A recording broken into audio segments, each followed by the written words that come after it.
What's up, guys? Welcome back to my channel. Thank you guys for tuning in. Real quick, I want to jump right into it. I want to talk about the Canon R5 and the Canon R6 coming from a Canon C200 user. The Canon R5 in specific, why? Because almost seems like it could replace my Canon C200. Now, I do say this from a personal user. I know everybody else might have different opinions, but I want to say this from my way of using the Canon C200, the things that I use in it, and why I think the Canon R5 might be as good, and if not a little bit better than the Canon C200. But before I go any further, I want to just point out some of the things that I love about the Canon C200, some of the things that stand out to me after using it almost for 2 years. There's a lot of things in the Canon C200, but these are just, I'm gonna go down real quick, some of the things that I love about this Canon C200. I love the fact that it has built-in ND filters, the fact that you can record in 4K 60. It also has internal RAW capability. You don't have to connect anything to shoot in RAW. You can do it on a CFast card. The fact that it has tools on the C200 like zebras, focus peaking, waveforms, dual SD card slot, a monitor screen that you can flip and tilt around however you want. I use that a lot. XLR input, so I can just plug my microphone directly into the camera. And also just the colors coming out of the C200 look amazing. And last but not least, the battery life. The battery life will last me a very long time, and that is just, it just makes the Canon C200 a very convenient camera, and it's a reliable camera. I can shoot long format video on the C200 without it giving up on me, no battery loss or any overheating issues. It's an amazing camera. So those are the things that stand out to me on the C200 when I use them, and when I think about using the C200, those are the things that I use the most. Now, is the Canon C200 a perfect camera? It's not a perfect camera. There is a few things I wish it could do that it doesn't do, but it's not a deal breaker for me. Like, I wish it could shoot in 4K 10-bit 422, which it cannot do that.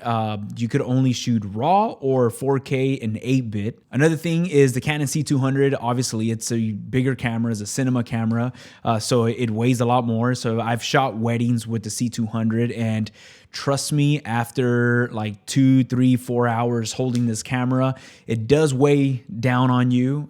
So I wish it was a little lighter. And the last thing, I do wish it could shoot RAW in 2 CFast cards. It only shoots RAW in 1 CFast card, but you could shoot in proxies on a second SD card, but there is no double slot RAW shooting capability on the C200. Now, what seems really interesting to me from the Canon R5 is the fact that you can actually shoot in 4K 60 and also in 4K 24 frames per second, and you can shoot that in 10-bit 422.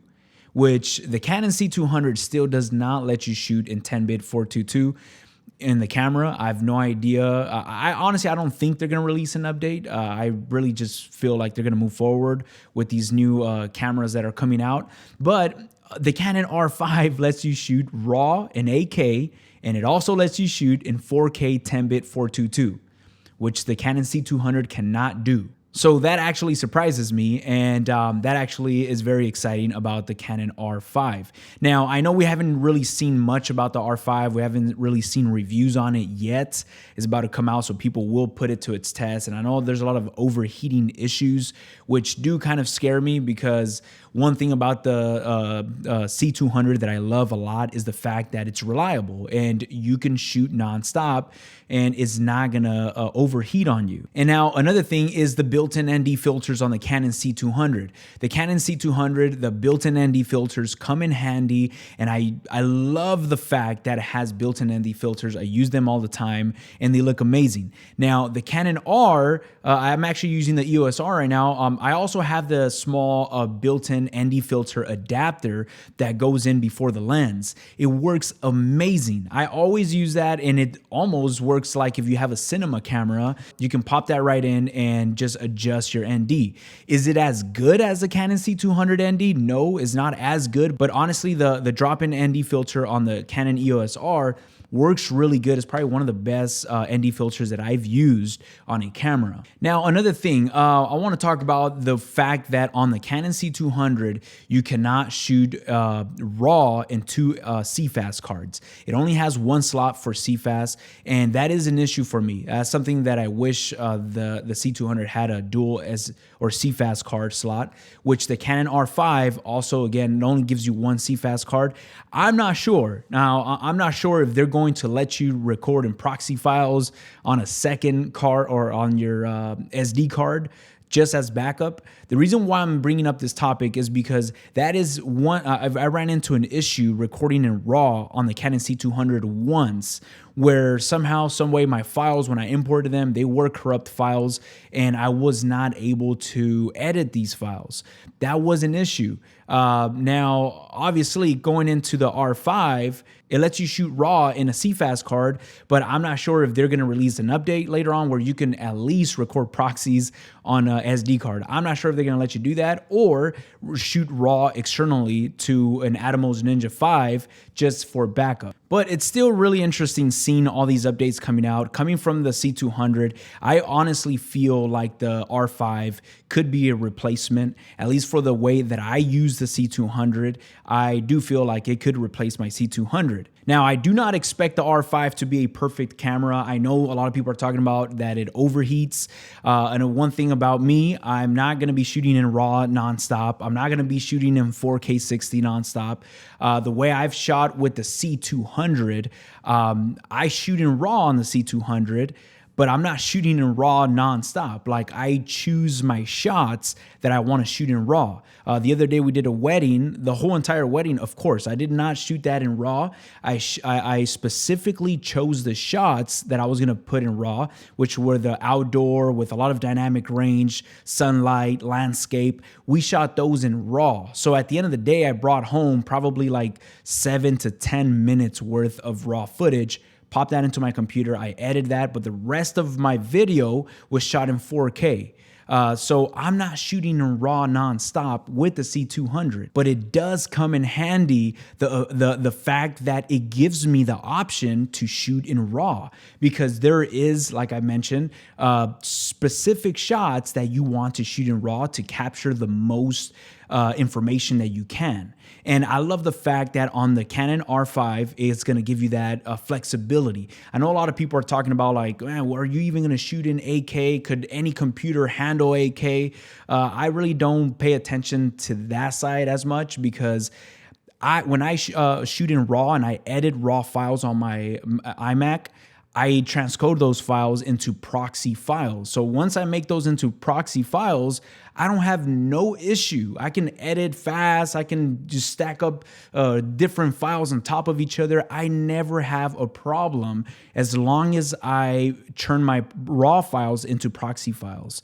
So with people saying like, oh, 8K, that's too big, that's too much, I would never even use it, I personally would use it. I mean, just the fact that you have so much flexibility on a small camera the size of the Canon R is really amazing, or it's really interesting to me, because I know how I would choose my shots, how I would shoot my videos. After shooting video in the past with the Canon C200, I kind of have an idea of the style of videos that I'm shooting. I just know the shots that I'm gonna get in 4K 60. I know the shots that I'm gonna get in RAW, and I plan out my day like that. So am I excited for these cameras to come out? Yes, I am super excited. Now, I know I'm talking about the R5, but the R6 also seems like an amazing camera. I'm looking at both of these cameras because I really would want to replace the C200 with an R5 and also have an R6, shoot a couple weddings like that, small cameras, and honestly, it just sounds so fun to go out and shoot like that. Now, my wife and I, we shoot video, but we also lately have been getting a lot of photo gigs that have been popping up.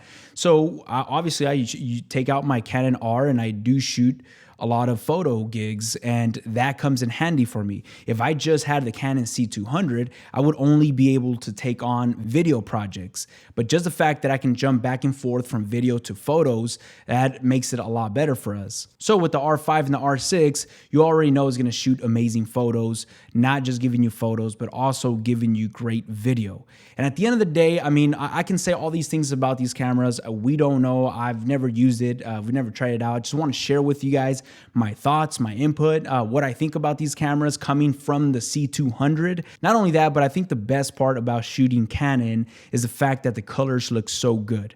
That's one of the reasons why this past year I've just moved over to Canon, coming from the GH5, the Sony a7 III, the Pocket 4K. I've tried a bunch of different cameras, but at the end, I just stuck with Canon. Why? Because it makes it so convenient for me to edit, to turn in my projects. And at the end of the day, I know there's so many specs out there, but my number one thing that I look at in the camera is colors. Do the colors look good? So when I'm editing, I'm not too crazy about specs. Speaking about specs, I know they said on the R6, you're only gonna shoot in IPB and it's not gonna have the all-eye functionality inside of it. I'm shooting this video in 10-bit IPB. I'm not shooting this in all eyes. So I really don't see much of a difference. I've never really seen much of a difference. I've done comparisons and I can't tell. So I'm gonna keep shooting this way on the Canon R, and I know I'm definitely gonna stick with a Canon system. So I'm really excited for these cameras. Let me know what you guys think. If you guys do use the C200, what's your guys' thought on these cameras? I would be more than happy to hear your guys' input down in the comments. Again, thank you guys so much for watching this video. And that's pretty much it, guys. I'm gonna wrap it up right here. Just wanted to go off the top of my head and share my ideas with you guys. You guys have a blessed day. I'll catch you guys on our next video.